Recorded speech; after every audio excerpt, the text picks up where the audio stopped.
an American, where at least I know I'm free.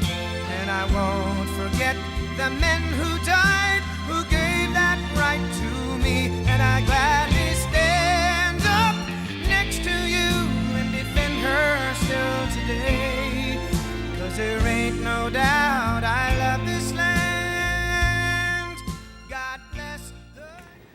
Good evening, ladies and gentlemen. Once again, thank you for watching tonight. We have the Volpe Report. I'm your host, Domenic Volpe. Tonight we have a special guest. Our guest is Joe Schuder, who's the town councilman, newly elected town councilman from the city of Peekskill. Welcome, Joe. Welcome aboard. Hi, Dominic. Pleasure to be here. Thank you very much. Joe, let's start out with, it's been 6 months in office. Give us your, after 6 months, a quick assessment of what it feels like being as an elected official in the city of Peekskill. Well, it certainly is, for me anyway, since I'm new to the council, it is a tremendous learning experience. But also I find there are tremendous opportunities for both Peekskill and for myself to grow into some of the things that are coming up as opportunities. So it keeps you very busy. As you know, I'm retired, and so I do have the time to dedicate to the city, and I am using that time pretty well, I think, and it does take up a lot. So so it's not just considered a part-time job. It's really, no. You could make it I would say that I'm a little better than part-time right now. Yeah. As a matter of fact, our council sessions lately have been running till 11 and sometimes 12 in the evening. So and they start at 6, 7 o'clock. Right. Sure. So it's I talked to some friends in other cities that are on council, and they have things called the Cinderella rule, which, you know, at 10 o'clock the council has to vote whether they want to continue or not. But we just keep plowing ahead. The coach turns back into a pumpkin. Exactly.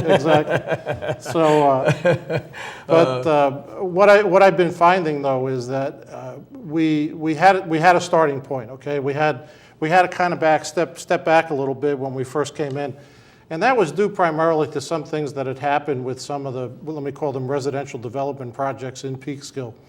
And specifically, there were 3 of them, and the people that were in charge of developing were a company named CPC, another one named Foreman, and of course our good friends GDC. Okay. Right. And I just wanted the public to understand that we have talked and have been dealing with each of these developers. Okay. St. Mary's is in progress right now with GDC. The new administration and GDC have come together. We've had meetings. We've looked at this project together, and of course it is continuing on in pretty good shape. We are expecting that our contractual arrangements on the Gateway project will be winding down in another month, and then the city will be free to examine other developers to come into that project and try and get that one going. And we have been talking to CPC and of course trying to resolve the litigation issues that go on there from last year. So that way you can continue to move forward with those properties that are being affected right now in the downtown area. And we haven't waited to do anything. We have actually talked to other developers, and some have come forward who are interested. So you're getting ready to make the move if necessary. Exactly. Right. The other thing that I've noticed is that we are starting to develop tools for commercial development. And part of my platform when I came in was I was really interested in getting commercial development going in Peekskill. A lot of the prior development in the last 10 or 15 years has been residential. Right. And so we added many new condominiums outside what I call the circle around the city of condominiums that have brought some great benefit to the city. However, though, if you look at the numbers, and the numbers are something that I look at as an ex-business person, to me, it's important to realize that our revenues are going flat and now descending.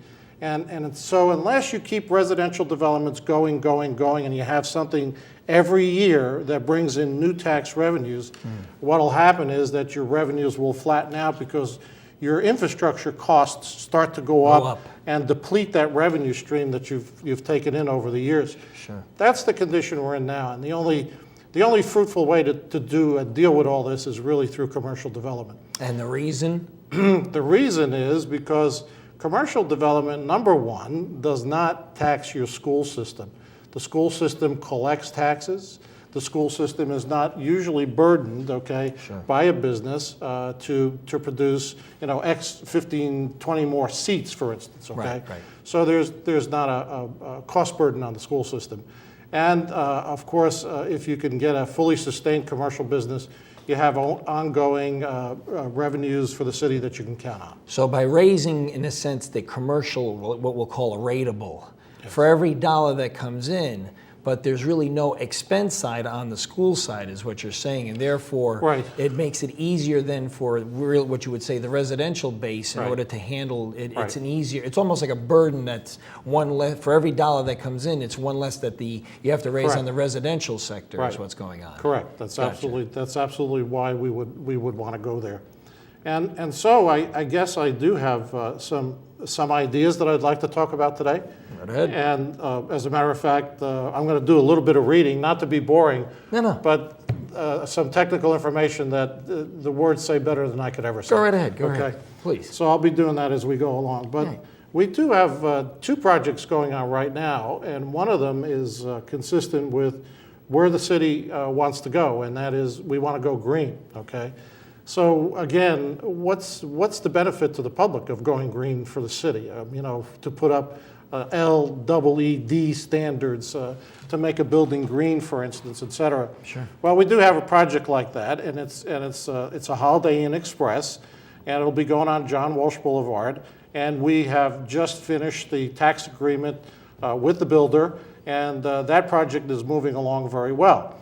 But that building is an LEED green standard building, and will use very special water techniques, heating, HVAC techniques that will actually save the city, save the owner of that building a lot of dollars in energy costs. Okay, sure.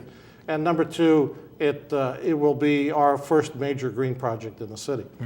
And the reason that we pretty much want to go there is because if you look at what's around us and the society and the laws, et cetera, what's happening is that all the focus is, and in my case, what I get concerned about is all the dollars are going into green. Right. So if you're gonna get development in the city, you want to get green dollars if you can, because the U.S. right now will become hopefully the technology giants in this arena, and will take back our dominance of a world marketplace, a global marketplace, because it is exactly that. And so what I wanted to just talk about a little bit was the Energy Conservation Tax Act of 2008. And here I have an email from John Hall, our congressman, for the 19th. And basically, it produces extensions of tax incentives for renewable electricity, energy and fuel, as well as for plug-in hybrid cars, for instance. So there is a day, maybe someday in Peekskill, when you drive up to a parking meter, you can plug your car in. To keep that battery going and extended life. Exactly. Wow. Right. But the energy tax credits reduce the carbon pollution that's estimated by about 240 million tons a year, believe it or not. Sure. But other than that, it's really the tax credits that go towards development of energy sources. And so the government having announced their plans and watching what's going on in the general society and how green is becoming it, you could also see another example in the society where Al Gore has now gone out and said to everybody in the world, basically, I'm proposing that green is good, and the way we're going to make it good is I'm going to go into a Kleiner Perkins, which is a venture capital firm in California, and I'm going to be participating in investments, and particularly, for instance, solar manufacturing panels.